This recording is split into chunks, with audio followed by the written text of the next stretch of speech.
Mesdames, Messieurs, bonsoir et bienvenue encore une fois cette semaine à votre capsule chiropratique, toujours en notre compagnie, le docteur Cynthia Pitre. Et le sujet de cette semaine, le rôle du système nerveux. Alors, bonsoir Cynthia. Bonsoir. Vous allez bien? Très bien, et vous? Oui, passez des belles fêtes? Oui, super belle fête. Donc, cette semaine, on débute avec, dans la première émission de 2012, dans le fond? Oui, exactement. Avec le rôle du système nerveux. Oui, donc c'est ça. Donc, dans le fond, peut-être que les gens se sont déjà interrogés sur la façon dont leur système nerveux coordonne le fonctionnement de l'organisme. Donc, dans le fond, le système nerveux, il est essentiel au maintien de la santé. Puis, c'est un mécanisme vraiment incroyable qui détecte le moindre changement qui s'opère au niveau de notre environnement, que ce soit interne ou externe, en envoyant instantanément des messages au niveau de la moelle épinière, puis au cerveau.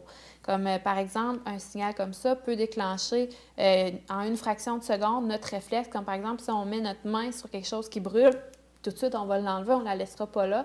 Donc, c'est vraiment l'effet réflexe du système nerveux qui tout de suite envoie un message au cerveau « Hey, c'est chaud, enlève ta main ». Donc, c'est vraiment très complexe, le système nerveux. Fait qu'on va un petit peu le démystifier aujourd'hui. Donc, vous allez nous informer plutôt sur comment fonctionne le système nerveux en tant que tel. Oui. Dans le fond, le système nerveux, il se divise en deux parties. On va parler de système nerveux périphérique, puis de système nerveux central. Ces différentes parties-là, même s'ils ont un rôle distinct, ils fonctionnent puis interagissent quand même continuellement là, entre elles, sont vraiment liés. Donc, ce qui permet à l'organisme de réagir aux douleurs puis aux différents aléas là, du quotidien.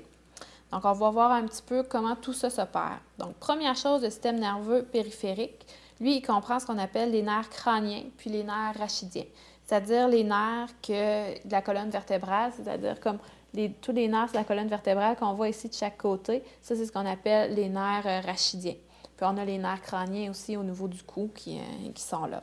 Les nerfs crâniens, eux, leur principale fonction, c'est de régulariser notamment les fonctions de la vue, de l'ouïe, du goût. Puis, quant à eux, les nerfs rachidiens, eux, ils ont pour tâche principale de relayer les signaux du mouvement entre le système nerveux puis le reste de l'organisme. Comme par exemple, là, c'est mes doigts qui bougent, c'est les nerfs rachidiens qui leur commandent de bouger. Puis, bon, la vue et tout ça, ce qui est un petit peu inconscient, ça, c'est les nerfs crâniens. S'ils sont situés dans la boîte crânienne puis dans la colonne vertébrale, à ce moment-là, on va parler de système nerveux central, qui, lui, fonctionne de façon primordiale pour recevoir puis analyser les informations qui proviennent du système nerveux périphérique. Donc, aussi, qu'est-ce qu'il va faire? C'est qu'il va envoyer une réponse au cerveau en fonction de ses interprétations. Donc, c'est vraiment, on a le système nerveux périphérique qui, lui, reçoit de l'information. Puis lui, il va envoyer ça au système nerveux central, la moelle épinière, puis au niveau de la boîte crânienne. Ça va gérer ça, ça va envoyer ça au cerveau. Puis le cerveau va renvoyer une réponse pour dire c'est cette action-là que je veux que tu fasses. C'est un petit peu compliqué, mais on essaie de rendre ça simple, c'est pas évident. Bref, il y a deux parties périphériques qui s'occupent, si on veut, de la périphérie, justement, puis centrale qui gère les informations puis qui prend les décisions. Ça ressemble pas mal à ça, un petit peu. Puis maintenant, on continue un petit peu avec le système nerveux central. Lui, il est muni d'un système qui est dit autonome ou végétatif, c'est-à-dire dont le rôle consiste à régulariser le fonctionnement de tout sur quoi on n'a pas le contrôle, c'est-à-dire les battements de cœur, la digestion, la sudation. On n'a pas besoin de penser qu'il faut que notre cœur batte. Il bat tout seul. Donc, c'est pour ça qu'on va appeler ça le système nerveux central, mais autonome. Puis, dans le fond, l'action du système nerveux, même si c'est imperceptible, bien, ça vient vraiment coordonner plein de fonctions de l'organisme. Puis, inutile de dire vraiment que c'est vital, que sans système nerveux, la santé, elle serait vraiment court-circuitée. On ne peut pas vivre sans système nerveux. Donc, si j'essaie de peut-être résumer ça un petit peu, on dirait comme par exemple, le cerveau, ça serait un gros entrepôt de marchandises. Puis, la moelle épinière, ça serait une autoroute.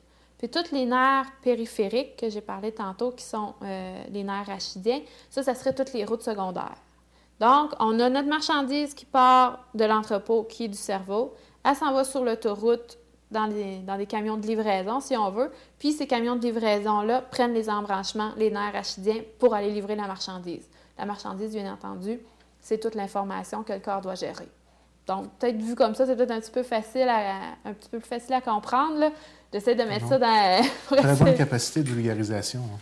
Pour essayer que les gens comprennent. Ouais. Mais grosso modo, ce qui est important... Le dernier bout, je l'ai bien compris. OK, c'est ça. Grosso modo, ce qui est important, c'est vraiment, on ne peut pas vivre sans système nerveux. Il est vraiment essentiel au maintien de la vie. Puis c'est lui qui gère l'ensemble des actions de notre corps. Ça montre un peu comment ça peut être extraordinaire la machine humaine. C'est incroyable, vraiment. Là, on connaît à peu près presque pas des capacités au niveau de la science. Là. Il y a beaucoup de choses qu'on ne connaît pas encore au niveau de l'être humain. Et ce fameux système nerveux-là, c'est possible de le perturber? Oui, exactement. Donc, c'est un véritable chef-d'œuvre de technologie, si on veut, le système nerveux, mais il n'est pas à toute épreuve, par contre. Donc, c'est sûr que l'interaction des composantes du système nerveux, de même que l'apport nerveux, ça peut être perturbé. Puis, l'une de ces perturbations-là, on va appeler ça le complexe de subluxation vertébrale. C'est quelque chose dont j'ai déjà parlé dans d'autres chroniques. Donc, c'est un thème vraiment central en chiropratique. Puis, mais souvent, on se demande un petit peu, mais c'est quoi ça, le complexe de subluxation vertébrale? En fait, il s'agit d'un mauvais fonctionnement de l'articulation entre deux vertèbres qui va généralement s'accompagner d'une perte de qualité au niveau du mouvement articulaire. Donc, on va avoir nos deux vertèbres. C'est pas dire qu'ils sont déplacés vraiment ou quoi que ce soit, c'est vraiment, ça bouge pas bien. Il y a une petite limitation au niveau du mouvement. Puis souvent, cette anomalie-là, avec la cause de douleurs au dos, au cou, des maux de tête ou d'autres troubles de santé au niveau neuromusculo-squelettique. Il y a plusieurs facteurs qui peuvent engendrer ces complexes de subluxation vertébrale-là. On va penser, entre autres, le processus de la naissance, parce qu'en tant que tel, la naissance, c'est un petit peu comme un traumatisme. On s'entend que l'enfant, il faut qu'il passe par le passage qui est quand même assez étroit. Souvent, à sa sortie, on va le prendre, on va le tourner un petit peu au niveau de la tête. Sinon, on va utiliser des forceps, des ventouses. Même si c'est une césarienne, on va quand même faire une pression pour le sortir. Donc, juste ça peut être quand même un traumatisme. Ensuite de ça, on va parler au niveau des chutes, les mouvements répétitifs, les mauvaises ergonomies au travail, le surpoids ou encore la sédentarité. Donc ça, c'est vraiment les principaux facteurs qui peuvent engendrer des complexes de subluxation vertébrale.